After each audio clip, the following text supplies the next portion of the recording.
Hey y'all, welcome to the No Guilt Fangirls podcast. I'm Patty Holiday, your head fangirl in charge, and this is the Monday Movie Minute. Welcome to the No Guilt Fangirls podcast, where liking what you like is never a bad thing. Here's your host and head fangirl in charge, Patty Holiday.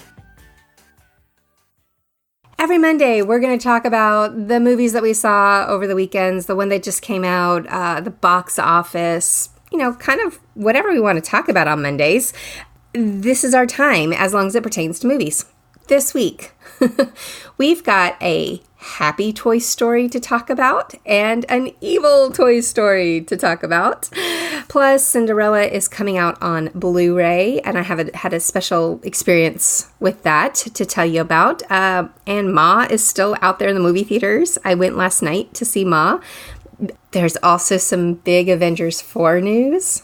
This is not going to go away, guys. We are going to get some Endgame info out there. So this big Avengers Endgame, we're still waiting on the deets, but I'm excited, as you can imagine. I'm excited about this one. Okay.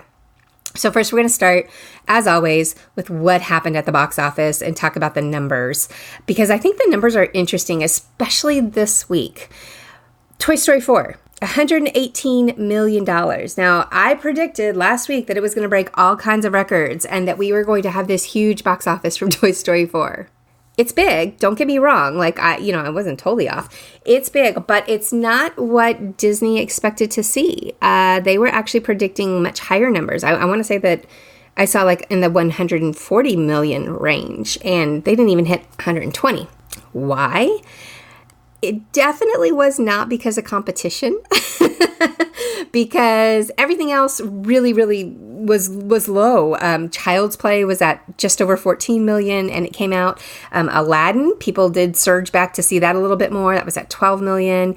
Men in Black, just over 10. Secret Life of Pets also hanging in there around 10. And then Rocketman, John Wick 3, Godzilla, Dark Phoenix, and Shaft round out the top 10 for you. I'll talk about Toy Story 4 in just a minute, but the interesting thing to note, and I did think this was going to happen as soon as Kevin Feige dropped his big news on us, Avengers Endgame fell out of the top 10, and I think this is the first time that has happened since the movie opened. I think this was the first time they did not make the top 10. Now, why did that happen? Obviously, because we're all waiting to go next week. The news that Feige announced, and again, we still haven't seen anything official yet. We haven't seen anything at the theaters. We haven't seen anything straight out from Marvel. Just what Kevin has told us is that we are going to get a re-release of Avengers Endgame with extra end credit scenes, deleted scenes, all kinds of good stuff. And yes, the whole point of this is to get us back into the theater so we can cross that threshold that they are trying to reach and to break that box office record that is currently held by Avatar, which is a crappy movie, and this one definitely needs to beat it. And that's my thoughts on that.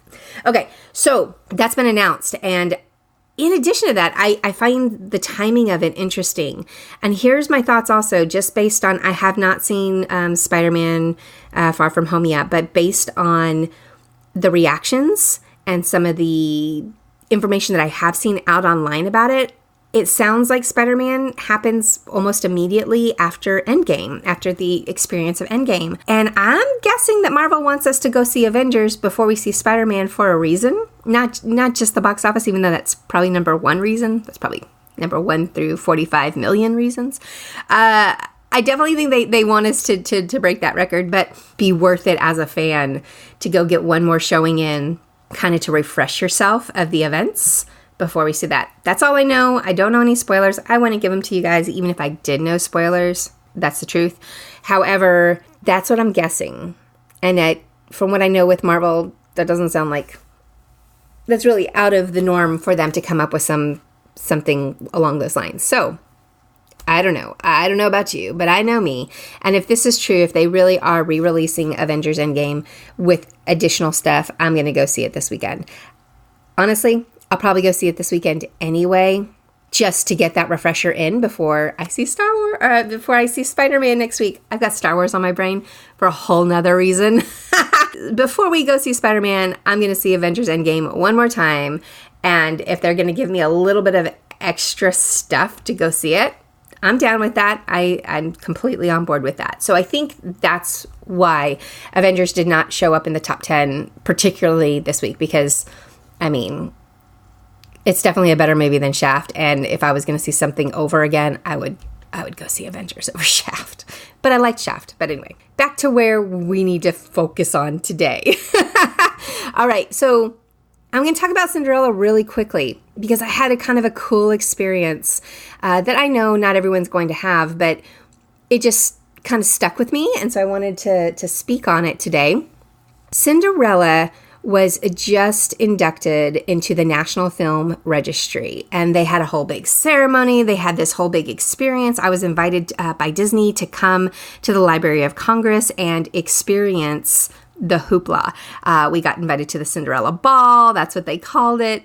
It was adorable. The Disney dork in me was freaking out. When you tie my love of history to Disney and Disney history, and then plus this is one of my all-time favorite Disney movies. I mean, I was the happiest person in the world when I got that email in my inbox. And they put on a really nice event for all of this. I have video of some of it if you want to check that out on noguiltlife.com. So feel free to pop over there. I'll throw it in the show notes too for you. What was cool about this event is that there was a screening of the movie in advance. And in honestly, because time is so precious, I almost skipped the screening. I thought, I've seen Cinderella 87,000 zillion times. My kids have seen Cinderella 87. We don't need to see Cinderella again. I am so glad I did not skip the screening. And here's why. It was an experience I've never had before. And it was completely unexpected, which is stupid because it should have been completely expected, but it wasn't expected for me. We saw it, first of all, on the big screen, which I've never seen Cinderella released in the theaters in my lifetime. I don't think it has been. So we got to see it on a big screen, which is cool in and of itself. But even cooler was seeing it in an audience full of people. Guys, how many times have you watched Cinderella or Lady and the Tramp at home on your couch, just maybe you and your family or whatever, right? It's completely different. It's a completely different experience than being in a theater with an audience and hearing the reactions and having that shared experience with a big group of people. And that's what I got, which, like I said, I should have expected it because, it was on the invitation. It wasn't a surprise. We knew we were going to go and screen this movie. But I guess I just hadn't thought of the reactions and the laughter and the cheering. It was almost like watching it for the first time. So it was a lot of fun.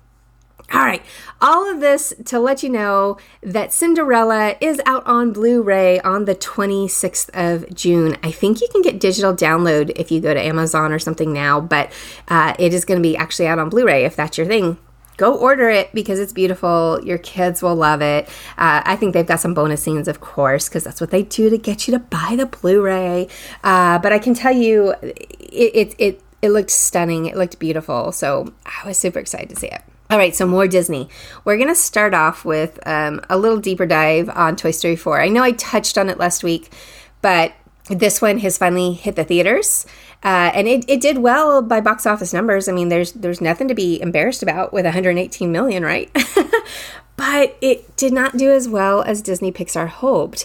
And the only thing I can think of is that this might finally start sinking in or might be the real sign that people have sequel fatigue, that they're tired of seeing part 2, part 3, part 5, part 10, that we want something new. I think it's also hard when it comes to Toy Story in particular, or really any Pixar film. We get so attached to the things that they do and the things that they teach us and the things that they show us and how they do the storytelling, that we worry and we get concerned maybe unnecessarily over, what are you doing messing with it? Don't mess with it. I know I was definitely team, we don't need a Toy Story 4, right? It was absolutely my thought process. And I'm also wondering if maybe hundreds and thousands of other millions of other parents out there were kind of thinking the same thing, that they weren't rushing to the theater this weekend because they also didn't feel like they needed to see a Toy Story 4, right? I said going in that this was going to break box office records, but it did not. I was wrong. I guess there's more of you like me out there than I thought, that thought maybe fourth story, I don't think we need to see it. Maybe that's what you were thinking. I don't know. I can tell you this, though, as far as a review of the film, and as somebody who is a big Pixar fan, big Disney fan, I liked it. I didn't love it, but I liked it. I liked it a lot. And I will tell you that I think if you haven't seen it yet and you have plans to go see Toy Story 4, go into it with the mindset that it's a standalone. Don't go into it thinking that it's a sequel or that it's going to continue the same story that we thought was so perfectly wrapped up before. Because, in a way it does, but it's a whole new story. It's a whole new experience. And I think if you go in considering it as a standalone versus, an add-on or a sequel, you might feel better about it. You might like, the movie might sit well with you, okay? As a general Toy Story 4 review, I adored it. I liked it. It's sweet. It's got a solid fourth story to tell. And it does have, like I said, it's its own story. So it's completely separate. And it's got a ton of little sweet life lessons that you can learn as adults, for kids. It's there. They're both there. You know how Pixar does, guys. My oldest daughter, I will tell you, though, I'm not going to ruin anything that happens or spoilers, but my oldest daughter did have some major thoughts and strong words on the ending of this one. So there's going to be some emotions on the way they wrapped up this set of the stories. Could there be more Toy Story in the future? I suppose there could be, guys. I don't know. I feel like Pixar is holding true to the idea that if there's a good story to tell, they'll tell it, but they're not going to, just throw it up there just to throw something up there. And plus, gosh, y'all, these movies take forever to make, so they're definitely not just throwing anything up there. They're thinking it through. Yeah, so Toy Story 4, if you haven't seen it, I would be curious to know why. So if you want to leave me comments or leave something in the review of this podcast, I'm just curious, what were your thoughts on not seeing it? All right, so from a happy Toy Story, we're going to an evil Toy Story. We're going to talk about Child's Play. And why did I see this movie?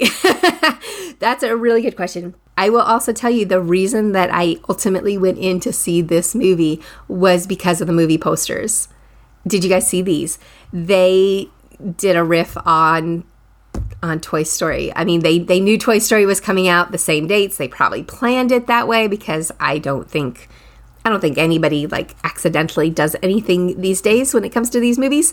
And they used basically Chucky ripping up the Toy Story friends on their movie posters.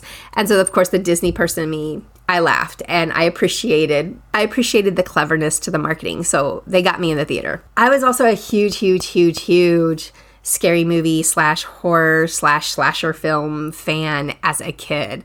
I loved that stuff.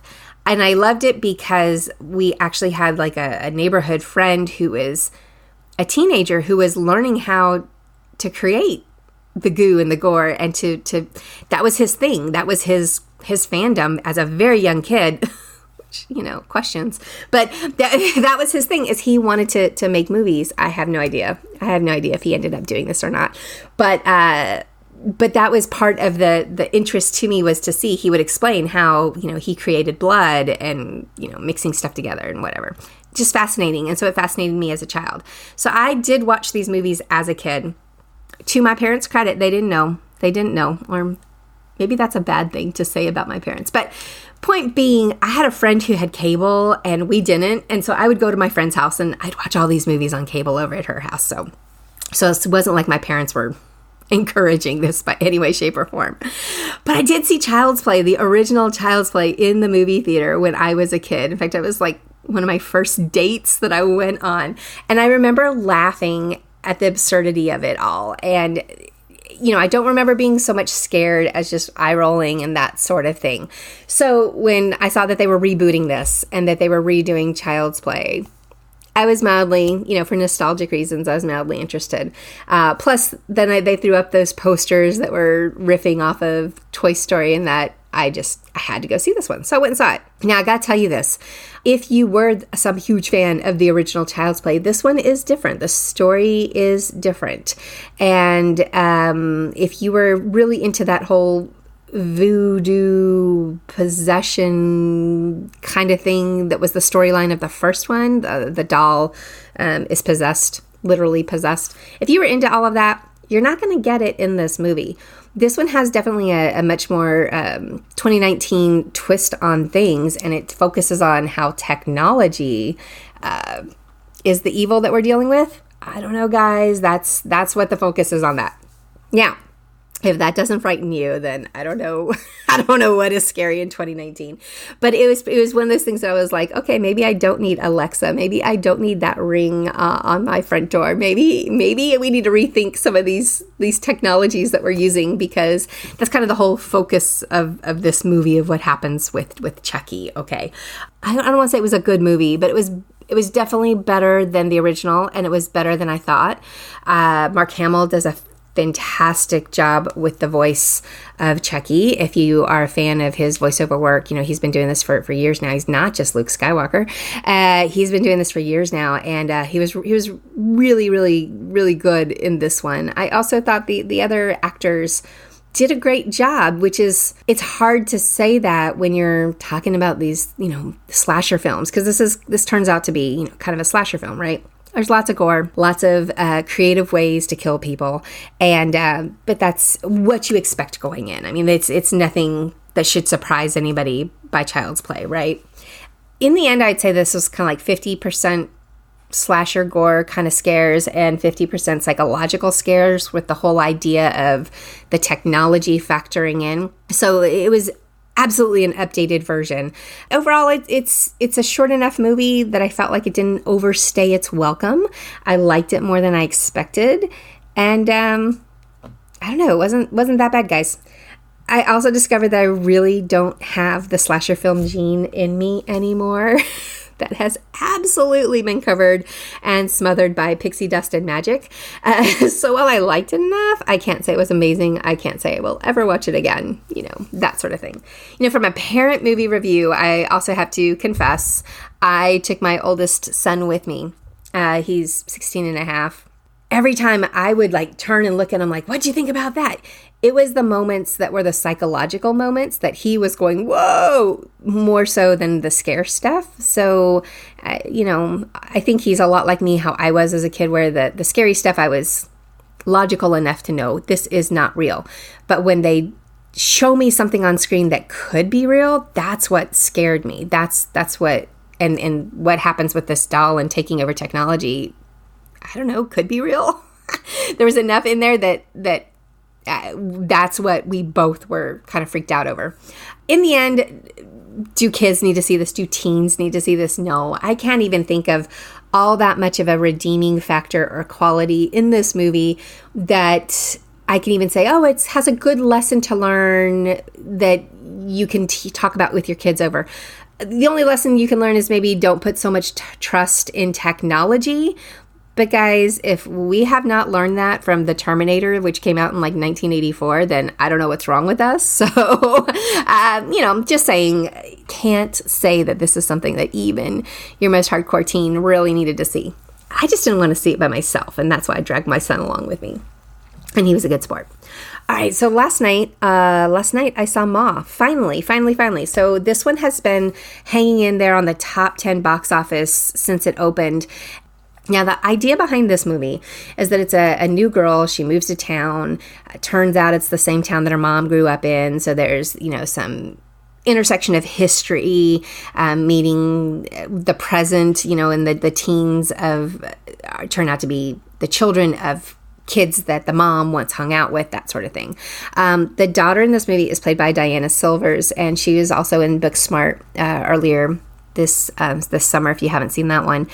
She meets up with some teens, and like most teens in a small town, they like to party. In order to party, they need to get some alcohol. Of course, they're not old enough for that. So what do? They think they're smart. They go and they approach adults and ask them for help getting liquor and getting alcohol. And this is where things get crazy. And it does get pretty crazy, guys. crazy, but this movie, I kept wanting it to push it just a little bit further. It just doesn't go quite as far as I think they could have gotten away with. But at the same time, I thought it was good. I thought it was scary, but I definitely think it could have pushed a little bit further and been even better. Some examples of that, like there's an indication that some hints, some moments where you definitely see that Ma is low-key hitting on these kids. Like, she's a cougar of the worst kind, and it's gross. They could have pushed that, I think, a little bit further, but you get enough of it, indication of it, that you're like, oh, what's this girl doing? What's she doing? She even makes one of them strip, but not like in a sexy way, like she puts a gun to his face and tells him to do it, and then makes a joke out of the whole thing. It's that kind of movie. And there you go. There's a little bit of nudity. You do see some butt. You actually see a penis in this one. So there's that as well. What I can say about this movie, there was actually some really solid actors. And I think they were having a lot of fun. I felt like they had a good time making this movie. Juliette Lewis, Luke Evans, Allison Janney, Octavia Spencer, all the kids that were in this movie. Those were all the adults. All the kids that were in this movie were really great as well. I'm in the middle of the teen raising years. And I was nodding my head along with them thinking, yep, you'd all do totally dumb stuff like this. My only small complaint was Janie's character.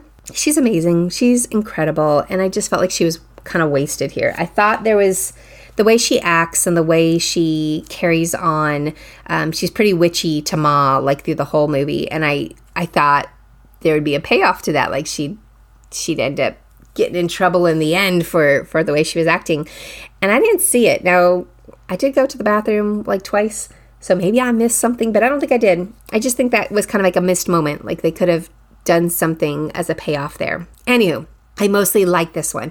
It was slow in some places, but overall it was pretty fun, and it had a good level. There's blood, there's violence, but not straight up gore. So it was more of a psychological twister kind of thing. And yeah. Now, from a parent movie review standpoint, should your kids see this? Guys, I'm going to say yes. I am going to say yes, because I'm that kind of parent that wants my kids to see the dangers of meeting up and trusting strangers, and then also what being impaired and drunk and wasted can do to you, what the possible implications could be. So I'd be okay with my kids seeing this one, because we're going to talk about it and why, like, how messed up this is and why you should not do those things. It's a good way to learn a lesson. But, there's language, lots of language. It's a lot of teen language, and a lot of there is talk about sex. Like I said, you do see some brief nudity in some cases, obviously blood and violence, but it wasn't that gooey, nasty gore stuff that you see in Child's Play. Scary enough, but definitely not, I don't think, too scary for teens, unless you take it to that level of what I want them to be scared about, which is talking to strangers and trusting them, because you should never do that, children. All right, guys. That is all I've got for the Monday Movie Minute this week. There are new podcast episodes coming out this week, and I'm super excited about it. Remember earlier when I mentioned Star Wars? All right, I've got a 4-part little mini-series about Star Wars Galaxy's Edge that I am going to put out on Thursday. And I have loved interviewing the folks who have been to Batuu. They basically have all decided that they now live there. And so we're going to have some conversations with these Batuu residents. Some of them are huge Star Wars fans. And so I wanted to hear from them what their feelings were and how they felt about this experience. But there's actually one that's a lot of fun. It's 2 non-Star Wars fans who were completely taken by surprise and were floored, and they both admit that they own way too much Star Wars paraphernalia at this point, because that's what Batuu has done to them. So guys, subscribe, hit those 5-star reviews for me. I really appreciate that. But if you subscribed, you are not going to miss any of these things that are coming out on probably be Thursday morning, probably be Thursday that I will drop all 4 of them at the same time. And they've been fantastic and they've been a lot of fun. Each one has a different take of things. Each one has a different experience. So they're all worth listening to, particularly if you are like me, who hasn't been to Galaxy's Edge yet, but is dying to go, like dying to go. And that was actually why I decided to do this. It's all about planning my own trip.